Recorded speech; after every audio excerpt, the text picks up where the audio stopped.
जय हिंद साथियों, कैसे हैं आप सभी। स्टडी विद शैलेंद्र में आपका स्वागत है। और हम एमपी पटवारी के लिए इतिहास की क्लासेस जो है वो डिस्कस कर रहे हैं। ये हमारी क्लास नंबर 28 रहेगी और इस वीडियो के अंदर हम जो है वो शेर शाह सूरी को डिस्कस करेंगे। राइट, किसको डिस्कस करेंगे? शेर शाह सूरी को डिस्कस करेंगे। इससे पहले हम बाबर और हुमायूं को डिस्कस कर चुके हैं। चूंकि अभी हुमायूं जो है वो बिलग्राम के युद्ध के बाद यहाँ से चला जाता है, तो इसके बाद दिल्ली की गद्दी पर सूरी वंश की स्थापना होती है। तो शेर शाह सूरी को थोड़ा सा पढ़ना जरूरी है। उसके बाद हम अकबर और आगे के मुगल राजाओं के बारे में भी जानेंगे। ठीक है, तो हम शेर शाह सूरी के बारे में बात कर रहे हैं। राइट, सो अपनी नोटबुक के अंदर शेर शाह सूरी आप लिखेंगे। क्या लिखेंगे मेरे साथियों? शेर शाह सूरी लिखेंगे। और इनकी अगर हम टाइम ड्यूरेशन की बात करें तो इन्होंने जो 1540 से 1545 तक इन्होंने जो है वो दिल्ली की गद्दी को संभाला था। ठीक है, आपको पता है कि शेरशाह सूरी दिल्ली का राजा कब बना था? 1540 में बना था। और 1540 में कब बना था? इसने एक युद्ध लड़ा था हुमायूं के साथ, जिसको हम बोलते हैं बिलग्राम या कन्नौज का युद्ध। ये इस युद्ध के बाद जो है साथियों क्या हो जाता है, ये दिल्ली का राजा बन जाता है। क्योंकि इस युद्ध में जो है वो हुमायूं हार जाता है और हुमायूं यहाँ से भागकर लाहौर चला जाता है, जहाँ जाकर हमीदा बानो बेगम से जो है वो शादी करता है। राइट, तो और हम आगे की बाद में चर्चा करते हैं। अब पहले हम शेरशाह सूरी के बचपन का नाम जान लेते हैं कि शेरशाह सूरी के बचपन का नाम क्या होता है, क्योंकि ये प्रश्न आपके एग्जाम के अंदर कई बार पूछा गया, तो आप याद रखेंगे बचपन का नाम। तो शेरशाह सूरी के बचपन का नाम होता है साथियों फरीद खान। राइट, क्या नाम होता है? फरीद खान, ये आप याद रखेंगे। ठीक है, और अगर हम इनके पिता की बात करें कि शेरशाह सूरी के पिता का नाम क्या होता है, तो शेरशाह सूरी के पिता का नाम हसन खान होता है। राइट, क्या नाम होता है? हसन खान जो है वो इनके पिता का नाम हो जाता है। ठीक है, तो ये आप याद रखेंगे। और ये हसन खान जो है, इट मीन्स शेरशाह सूरी के जो पिता हैं हसन खान, ये जो है वो जौनपुर के जमींदार होते हैं। कौन होते हैं? जौनपुर के जमींदार। राइट, तो लिखिए जौनपुर के जमींदार। ठीक है, ये आप लिख लिया। इसके अलावा अगर हम आगे की बात करें मेरे साथियों, हम बात करें शेरशाह सूरी की, तो शेरशाह सूरी के बचपन का नाम क्या था? शेरशाह सूरी के बचपन का नाम आपने देखा था फरीद खान था। ये जो शेरशाह सूरी था ना, वो नौकरी करता था। राइट, क्या करता था? ये नौकरी करता था। नौकरी किसके यहाँ करता था? नौकरी करता था ये मोहम्मद शाह नुहानी के यहाँ। राइट, किसके यहाँ नौकरी करता था? मोहम्मद शाह नुहानी के यहाँ ये जो है नौकरी करता था। इस मोहम्मद शाह नुहानी ने ही इसको जो कि इसका नाम फरीद खान था, फरीद खान को जो है वो शेर शाह की उपाधि दी थी। इसको उपाधि दी थी। कौन सी उपाधि दी थी? शेर शाह की उपाधि इसको दी थी। तो बाद में ये जो है वो शेर शाह से शेर शाह सूरी के नाम से जो है वो गद्दी पर बैठता है। ठीक है, तो दिल्ली की गद्दी पर ये शेर शाह सूरी के नाम से बैठता है। इट मीन्स इसको जो बाद में पॉपुलैरिटी मिलती है वो शेर शाह सूरी के नाम से मिलती है। तो इसमें जो शेर शाह बर्ड जुड़ा हुआ है इसके नाम के साथ, वो मोहम्मद शाह नुहानी ने इसको दिया था। ठीक है, एक प्रश्न है जो अक्सर एग्जाम्स के अंदर पूछा जाता है, वो पूछा जाता है इसके जन्म स्थान और मृत्यु को लेकर। तो हम सबसे पहले जन्म स्थान की बात कर लेते हैं। राइट, सो इसका जन्म स्थान कहाँ है मेरे साथियों? इसका जन्म स्थान बिहार के अंदर है, सासाराम में। सासाराम में इसका जो है वो जन्म हुआ था, जो कि वर्तमान में बिहार के अंदर आता है। कहाँ आता है? बिहार के अंदर आपको देखने के लिए मिल जाएगा। ठीक है, क्लियर। ये जन्म स्थान हो गया। अगर हम इसकी मृत्यु की बात करें कि मृत्यु कब हुई थी, तो मृत्यु होती है इसकी कब? मृत्यु होती है 22 मई 1545 को इसकी जो है वो डेथ हो जाती है। राइट, और 22 मई 1545 को इसकी डेथ तो होती है, लेकिन डेथ होती है कालिंजर में। कहाँ होती है इसकी? कालिंजर में इसकी जो है वो मृत्यु होती है। कालिंजर आपको पता है बांदा को बोला जाता है, जो कि बुंदेलखंड वाले इलाके में आता है। किस में आता है? बुंदेलखंड वाले इलाके में आपको देखने के लिए मिल जाएगा। और कालिंजर को वर्तमान में बांदा कहा जाता है। ठीक है, इसकी समाधि स्थल से लेकर भी प्रश्न पूछा जाता है, तो आप समाधि लिख लीजिए। इसकी जो समाधि है साथियों, समाधि है सासाराम के अंदर। कहाँ है? सासाराम के अंदर इसकी जो है वो समाधि है। ठीक है, क्लियर है। मकबरे की बात करें मेरे साथियों कि इसका मकबरा कहाँ है, तो मकबरा भी इसका कहाँ पर है? जहाँ इसकी समाधि है वही इसका मकबरा है। तो सासाराम के अंदर इसका जो है वो मकबरा बनवाया गया है। ठीक है, क्लियर है साथियों, इतना आपको समझ में आ गया। राइट, ठीक है, चलिए तो आगे की तरफ चलते हैं हम। आगे की अगर हम बात करें मेरे साथियों, आगे की अगर हम बात करें तो लिखिए इसके कुछ कार्यों को देख लें। तो कार्य अगर हम बात करते हैं, कार्यों को डिस्कस करते हैं, तो सबसे पहला इसकी बात आती है। तो सबसे पहले इसने भारत के अंदर जो है वो डाक व्यवस्था को पुनः संगठित किया। डाक व्यवस्था को पुनः संगठित किया। राइट, सो आप ये पॉइंट आप याद रखेंगे, डाक व्यवस्था को संगठित किया। ठीक है, तो ये पॉइंट आप याद रखेंगे। क्लियर है। ये आपको समझ में आ गया कि शेरशाह सूरी जो है वो भारत के अंदर डाक व्यवस्था को पुनः संगठित किया। लेकिन जब भी डाक व्यवस्था की शुरुआत की बात आती है तो नाम अलाउद्दीन खिलजी का आ जाता है। ठीक है, तो आप ये रखेंगे याद। क्लियर। डाक व्यवस्था के साथ आपको बताया था, डाक व्यवस्था मेडाइवल हिस्ट्री के अंदर अलाउद्दीन खिलजी जो है वो स्टार्ट करते हैं, और मॉडर्न हिस्ट्री के अंदर डाक व्यवस्था के साथ लॉर्ड डलहौजी का नाम जो है वो जुड़ जाता है। ठीक है, क्लियर है, ये समझ में आ गया। सेकंड हम बात करें तो इन्होंने जो है वो जीटी रोड बनवाया। कौन सा? जीटी रोड, राइट, जिसे हम बोलते हैं grand trunk road. Clear, grand trunk road के नाम से इसको जानते हैं। ये जो ग्रांड ट्रंक रोड है वो वर्तमान में NH1 प्लस NH2 को मिलकर बनता है। लेकिन हाँ, अगर हम अनडिवाइडेड भारत की बात करें तो अनडिवाइडेड भारत के अंदर ये जो ग्रांड ट्रंक रोड है वो लाहौर से आता था, लाहौर टू कोलकाता जाता था। ठीक है, लाहौर टू कोलकाता। अगर हम वर्तमान में देखें ये, तो अभी वर्तमान में ये जो है वो अमृतसर से आता है। कहाँ से आता है? अमृतसर से आता है, अमृतसर से, सॉरी, लाहौर से ढाका जाता था। कहाँ जाता था? लाहौर से ढाका। लेकिन वर्तमान में अमृतसर से कहाँ तक जाता है? कोलकाता तक जाता है। ठीक है, याद रखेंगे आप। इसमें भी अगर आप देखें तो NH1 की अगर हम बात करें तो NH1 आता है अमृतसर से दिल्ली तक। कहाँ तक आता है? अमृतसर से दिल्ली तक आता है। और NH2 जो है मेरे साथियों वो दिल्ली से कोलकाता आता है। राइट, कहाँ आता है? दिल्ली से कोलकाता। ठीक है, क्लियर, तो आप याद रख पाएंगे। क्लियर मेरे साथियों, ये सारी चीजें आप याद रख पाएंगे। ठीक है, चलिए आगे की हम बात करें साथियों, तो लिखिए रुपए का प्रचलन, रुपए का प्रचलन, राइट, इसने करवाया था। ठीक है, तो ये आप याद रख पाएंगे, इसने रुपए का प्रचलन स्टार्ट करवाया। और अगर हम बात करें कि रुपए चलाने वाले देशों की हम बात करें कि कितने देशों में रुपया चलता है, तो भारत को छोड़, भारत सहित टोटल 8 कंट्रीज में जो है वो रुपया देखने के लिए मिल जाएगा। कहाँ? 8 कंट्रीज के अंदर आपको जो है वो रुपया जो है वो देखने के लिए मिल जाएगा। अगर हम 8 कंट्रीज की बात करें, इसमें नंबर 1 पे तो आपको पता है आपका आपका और हमारा भारत आ जाता है। सेकेंड नंबर पे पाकिस्तान। ठीक है, पाकिस्तान में भी रुपया चलता है। इसके बाद आप देखेंगे तो नेपाल, नेपाल के अंदर भी रुपया चलता है। नंबर 4 पे बात करें तो आप आ जाता है आपका श्रीलंका, श्रीलंका के अंदर भी आपका रुपया चलता है। इसके अलावा इंडोनेशिया आ जाता है। ठीक है, इंडोनेशिया के अंदर भी मेरे साथियों रुपया चलता है। फिर आ जाता है मॉरिशस, मॉरिशस के अंदर भी मेरे साथियों क्या चलता है? पैसा चलता, रुपया चलता है। और मॉरिशस के अलावा फिर मालदीव आ जाता है, यहाँ भी आपको पैसा चलता है, सॉरी रुपया चलता है। और नंबर 8 पे आप देखेंगे सेशेल्स। ठीक है, तो सेशेल्स के अंदर भी मेरे साथियों रुपया चलता है। ठीक है, ये 8 ऐसी कंट्रीज हैं जहाँ पर इनकी जो मुद्रा है वो रुपया है। ठीक है, और भारत के अंदर अगर हम रुपए का चलन देखें तो शेरशाह सूरी से इसकी शुरुआत देखने के लिए आपको मिल जाएगी। ठीक है, क्लियर। चलिए आगे की अगर हम बात करें मेरे साथियों, तो हम थोड़ा सा इम्पोर्टेंट की पॉइंट्स की बात कर लेते हैं। तो की पॉइंट्स हेडिंग लिख सकते हैं आप, की पॉइंट्स, जो कि शेरशाह सूरी से रिलेटेड हैं। तो सबसे पहले हम 1472 की बात करते हैं। ठीक है, 1472 में शेरशाह सूरी का जन्म होता है। शेर शाह सूरी का जन्म होता है, राइट। और ये तो आप देख ही चुके हैं कि शेरशाह सूरी का जन्म हुआ कहाँ था। तो शेरशाह सूरी का जन्म हुआ था सासाराम के अंदर, राइट। तो ये हम आपको बता चुके हैं। ठीक है, आगे की हम बात करें मेरे साथियों, तो नेक्स्ट आप नेक्स्ट डेट लिखिए, नेक्स्ट की पॉइंट लिखिए 1522।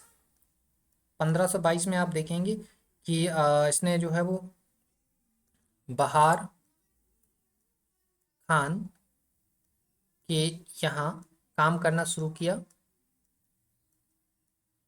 करना शुरू किया, राइट। सो ये आप याद रखेंगे। नेक्स्ट आप लिख लीजिए। ठीक है, 1527-28 के समथिंग इसने बाबर की सेना में काम किया है। ठीक है, 1527-28 में इसने किया बाबर की सेना में काम किया। और बाबर की सेना में काम करने के कारण ही आप देखेंगे कि हुमायूं को शिकस्त दे पाई थी, क्योंकि इसको बाबर की सेना की सारी रणनीतियां जो है वो मालूम चल चुकी थी। ठीक है, इसके बाद 1528 के बाद 1539 पे आ जाइए। 1539 में आप देखेंगे कि इसने जो है वो चौसा का युद्ध लड़ा था, और चौसा के युद्ध के बारे में हम ऑलरेडी डिस्कस कर ही चुके हैं, तो बार बार डिस्कस करने की जरूरत है नहीं, तो हम सिर्फ लिख देते हैं चौसा का युद्ध। ठीक है, इसके बारे में आप अपने प्रीवियस वीडियो के अंदर देखिए, जहाँ पर हमने आपको हुमायूं के बारे में बताया हुआ है, तो वहाँ पर आपको चौसा का युद्ध देखने के लिए मिल जाएगा। ठीक है, अब हम आ जाते हैं 1540 पर, जिसके बाद ये जो है वो दिल्ली की गद्दी पर आसीन हो जाता है। तो इसने जो 1540 के अंदर बिलग्राम का युद्ध लड़ा था। कौन सा युद्ध लड़ा था? बिलग्राम का युद्ध, जिसे हम बिलग्राम या कन्नौज का युद्ध भी बोलते हैं। तो कई बार आपको कन्नौज का युद्ध देखने के लिए मिलेगा, कई बार बिलग्राम का युद्ध देखने के लिए मिलेगा। ठीक है, क्लियर। तो इसके बारे में भी हम जो है वो ऑलरेडी डिस्कस कर चुके हैं। ठीक है, हम फाइनली बात करते हैं 1545 की। तो ये हम बात कर ही चुके हैं कि इसकी जो डेथ है वो आपको जो है वो 22 मई 1545 को देखने के लिए मिल जाएगी। तो डेथ आपकी बात करें, किसकी बात करें हम? डेथ की। ठीक है, डेथ का कारण यहाँ इंपॉर्टेंट हो जाता है, क्योंकि कारण कई बार पूछा गया है। तो आप डेथ तो आप देख ही चुके हैं। ठीक है, 1545 में इसकी मृत्यु होती है। पूरी डेट भी आपको बता चुके हैं। डेट कितनी बताई थी हमने आपको? आपको बताई थी 22 मई 1545। ठीक है, रीजन लिखिए, रीजन इंपॉर्टेंट है। रीजन ये है, कालिंजर के किले, कालिंजर के किले से लौटते तोप के गोले से जो है वो इसकी डेथ हो जाती है। ठीक है, क्लियर है? चलिए आगे हम आ जाते हैं। आप देखिए जरा, नेक्स्ट पॉइंट लिखिए। सबसे अधिक उम्र में शासक बना। सबसे अधिक उम्र में शासक बना, राइट। ठीक है, तो ये पॉइंट आप याद रखेंगे। ये प्रश्न कई बार पूछा गया है आपसे। लगभग 67 ईयर्स की एज में जो है ये शासक बनता है। ठीक है, क्लियर है। इसके अगर हम बात करें निर्माण की, इसने क्या क्या निर्माण करवाया हुआ है, तो इसने देखिए, इसने एक तो रायसीन का किला बनवाया हुआ है, रायसीन का किला।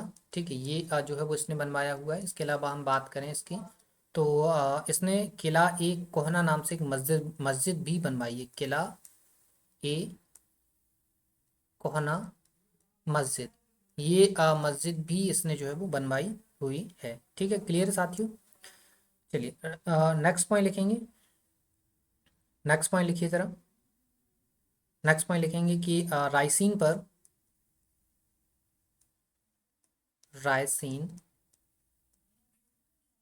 पर रात में आक्रमण के कारण, आक्रमण के कारण उसे काला धब्बा की संज्ञा दी गई है, की संज्ञा दी गई है, राइट। सो ये पॉइंट आप याद रख पाएंगे। ठीक है, चलिए नेक्स्ट पॉइंट लिखिए। नेक्स्ट पॉइंट लिखेंगे, मारवाड़ विजय पर, मारवाड़ विजय पर शेर शाह सूरी के शब्द। ठीक है, जब मारवाड़ विजय होती है, तो मारवाड़ विजय पर शेर शाह सूरी एक बात कहता है। ठीक है, ये बात क्यों कहता है, इसके पीछे काफी लंबी स्टोरी रहती है, वो हम यहाँ पर डिस्कस नहीं करेंगे फिलहाल। ठीक है, हम सिर्फ मेन टारगेट हमने बताया कि हमारा एमपी पटवारी टारगेट है, तो हम उन्हीं चीज़ों को लेकर चलेंगे। हम ऐसा कोई भी स्टोरी या कोई भी ऐसी चीज़ नहीं बताना चाहेंगे जिससे आपको जो है वो एक्स्ट्रा बर्डन बढ़े। ठीक है, आप सीधे सीधे फैक्ट्स याद करने की कोशिश करिए, जो कि आपके एग्जाम के लिए इम्पोर्टेंट है, राइट।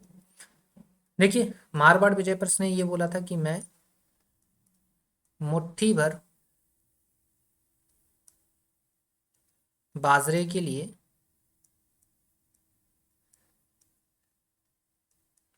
हिंदुस्तान के साम्राज्य को, हिंदुस्तान के साम्राज्य को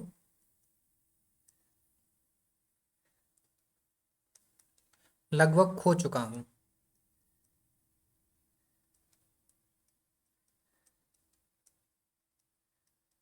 ठीक है, सो ये पॉइंट आप याद रख पाएंगे। क्लियर है? तो ये प्रश्न कई बार एग्जाम्स के अंदर पूछा गया है। ठीक है, क्लियर।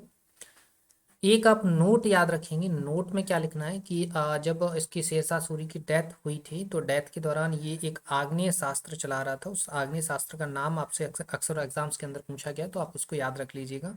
लिखिए जरा, शेरशाह मृत्यु के दौरान, मृत्यु के दौरान उक्का नामक, उक्का नामक आग्नेय शास्त्र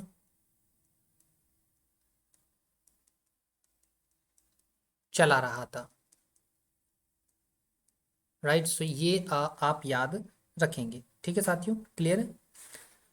चलिए, तो इतनी सारी चीज़ें आपने सीख ली हैं, उम्मीद है आपने इन सब चीज़ों को नोट भी कर रहे हैं। इसके अलावा नेक्स्ट पॉइंट आप लिखेंगे, लिखिए ज़रा, शेर शाह के समय, शेर शाह के समय स्थानीय, स्थानीय कर को आब वाव कहा जाता था। आब वाव कहा जाता था। ठीक है, ये पॉइंट आप याद रखेंगे। नेक्स्ट पॉइंट लिख लीजिए, इसने जो है वो लगान के लिए टैक्स सिस्टम की बात करें कि इसके टाइम पे टैक्स सिस्टम किस टाइप का था। टैक्स सिस्टम, इसका जो टैक्स सिस्टम है वो रैयतवाड़ी व्यवस्था था। कैसा था? रैयतवाड़ी व्यवस्था। ठीक है, रैयतवाड़ी व्यवस्था, ये टैक्स सिस्टम है। आपको हिस्ट्री के अंदर टोटल 3 से 4 टाइप्स के टैक्स सिस्टम मिलेंगे, जिसमें एक महालवाड़ी होगा, एक रैयतवाड़ी होगा, और इसके अलावा एक आपका जो है वो कुलीन वर्ग के द्वारा संचालित वाला जो जमींदारी प्रथा होती है ना, जमींदारी प्रथा वाला टैक्स सिस्टम आपको देखने के लिए मिलेगा। तो यहाँ हम रैयतवाड़ी व्यवस्था को इंट्रोड्यूस किया गया है शेरशाह सूरी के द्वारा। इसका कॉन्सेप्ट, रैयतवाड़ी व्यवस्था का कॉन्सेप्ट क्या है, जमींदारी व्यवस्था का कॉन्सेप्ट क्या है, महालवाड़ी व्यवस्था का कॉन्सेप्ट क्या है, ये सारी चीज़ें हम जब इकोनॉमिक्स देख रहे होंगे उस दौरान आपको सारी चीज़ें डिस्कस करी जाएंगी। ठीक है, यहाँ क्या होता है कि जब हम टैक्स सिस्टम को पढ़ ही रहे होंगे, सारे के सारे टैक्स सिस्टम्स को जान रहे होंगे, तो हम उस टाइम पे सभी टैक्स सिस्टम को इंट्रोड्यूस करेंगे कि किस सिस्टम में क्या होता था, किस प्रकार से टैक्स पे किया जाता था, और टैक्स पेयर होता कौन था। ये सारी चीज़ें हम वहाँ डिस्कस करेंगे, यहाँ चीज़ें डिस्कस करने की कोई ज़रूरत है नहीं। तो फिलहाल यहाँ आप इतना याद रखेंगे कि शेरशाह सूरी के टाइम पे जो टैक्स व्यवस्था चल रही थी वो कौन सी थी? रैयतवाड़ी व्यवस्था। राइट, क्लियर है।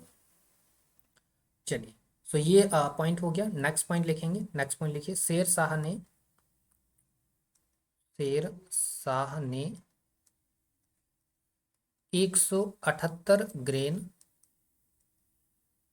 का चांदी का रुपया एवं 380 ग्रेन का तांबे का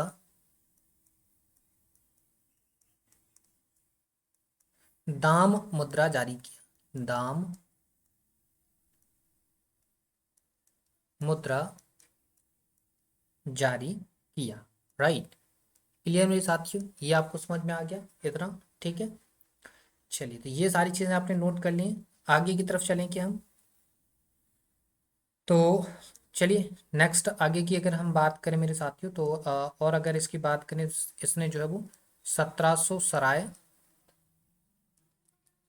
और 4 बड़ी सड़कें, 4 बड़ी सड़कें जिसमें इंक्लूड क्या है? NH1 plus NH2। It means जिसे हम GT रोड भी बोलते हैं, ये भी इसके अंदर इंक्लूड है, ये जो कि सबसे बड़ी रोड थी उस टाइम की। ठीक है, ठीक है, इसके अलावा वृक्षारोपण। ठीक है, एक लंबी मात्रा में इसने वृक्षारोपण करवाया था। ये सारे काम इसने जो है वो कार्य हैं इसके। ठीक है, तो ये भी आप याद रख लेंगे। क्लियर है। इसके अलावा इसने एक शहर भी बसाया था, शहर बसाया। शहर कौन सा बसाया इसने? एक शहर का नाम था शेरभूर। राइट, क्या नाम था? शेरभूर। शेरभूर नाम से इसने एक शहर भी बसाया हुआ था। इसके अलावा इसने पाटलिपुत्र का नाम परिवर्तित करवा दिया था। तो पाटलिपुत्र का नाम पटना कर दिया, पटना कर दिया। ठीक है, तो ये वर्तमान में भी आप देखेंगे कि वर्तमान में पटना ही नाम है इस जगह का, पाटलिपुत्र का। ठीक है, क्लियर। चलिए, सो आगे हम आगे की अगर बात करें मेरे साथियों, आगे की बात करें तो एक व्यक्ति हैं अब्बास खान। अब्बास खान है, ठीक है। एक आप बोल सकते हैं एक जो है वो हिस्टोरियन है उस टाइम के। तो ये अब्बास खान जो है वो शेर शाह सूरी के बारे में एक बात कहते हैं। शेर शाह सूरी के बारे में एक बात कहते हैं, वो बात आप याद रखेंगे। इन्होंने ये कहा था कि बुद्धिमत्ता, बुद्धिमत्ता और अनुभव में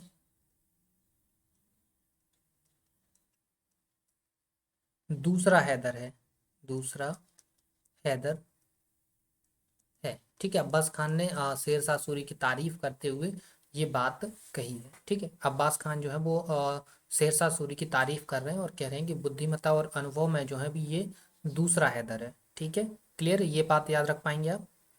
राइट। सो इसके अलावा इम्पोर्टेंट आप एक चीज़ है जो इम्पोर्टेंट डालकर लिखेंगे। इम्पोर्टेंट या वेरी वेरी इंपॉर्टेंट आप लिख सकते हैं कि एक व्यक्ति थे मलिक मोहम्मद जायसी। मलिक मोहम्मद जायसी, आपने नाम सुना होगा, काफ़ी फेमस उर्दू के कवि रहे हैं मलिक मोहम्मद जायसी साहब।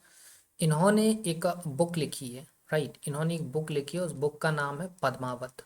ठीक है, ये बुक कौन सी है? पद्मावत है। और इस पद्मावत में हालांकि स्टोरी की अगर हम बात करें ना, इसमें स्टोरी स्टोरी की बात करें तो इसमें जो है वो रानी पद्मावती, स्टोरी किसकी? रानी पद्मावती की इसके अंदर स्टोरी लिखी गई है और इनकी जो है वो सुंदरता का वर्णन इसके अंदर किया गया है। इसके अलावा इसमें जो है वो अलाउद्दीन खिलजी के बारे में भी वर्णन किया गया है। ठीक है, तो आप याद रखेंगे ये जो बुक है वो लिखी गई है शेर शाह सूरी के टाइम पे। कब लिखी गई है? शेर शाह सूरी के टाइम पे ये लिखी गई। ये प्रश्न कई बार एग्जाम्स के अंदर पूछा गया है कि मलिक मोहम्मद जायसी जो है वो पद्मावत की रचना किसके शासनकाल में करते हैं? तो आंसर होता है आपका शेर शाह सूरी के टाइम पे करते हैं। और मलिक मोहम्मद जायसी साहब जो हैं वो इन्होंने बुक जो है वो पद्मावत लिखी है और इसमें स्टोरी रानी पद्मावती के बारे में इसकी स्टोरी बताई गई, उनकी सुंदरता का वर्णन किया गया है उसको। और इसके अंदर स्टोरी में अलाउद्दीन खिलजी का भी नाम शामिल हो जाता है। और इसके आपने आप देखा होगा कि इस पे एक मूवी भी बनाई जा चुकी है। ठीक है, जिसमें शाहिद कपूर और इसका क्या नाम दीपिका पादुकोण, ये लोग जो हैं वो इसमें लीड रोल में रहते हैं। ठीक है, क्लियर, तो आप उस मूवी को जरूर देख सकते हैं। तो ये हमारा क्या था, ये हमारी शेर शाह सूरी के बारे में थोड़ी सी चर्चा थी। उम्मीद है आपको पसंद आई होगी। इन्फॉर्मेशन पसंद आए तो वीडियो को लाइक शेयर जरूर करिएगा, चैनल को सब्सक्राइब जरूर कर लेना है। ठीक है, तो ये हमारा शेर शाह सूरी आज खत्म हो जाता है। नेक्स्ट वीडियो के अंदर हम बात करेंगे किसके बारे में? हम बात करेंगे अकबर के बारे में, हम बात करेंगे जहांगीर के बारे में। ठीक है, क्लियर। चलिए, तो मिलते हैं आपसे नेक्स्ट वीडियो में, तब तक के लिए धन्यवाद।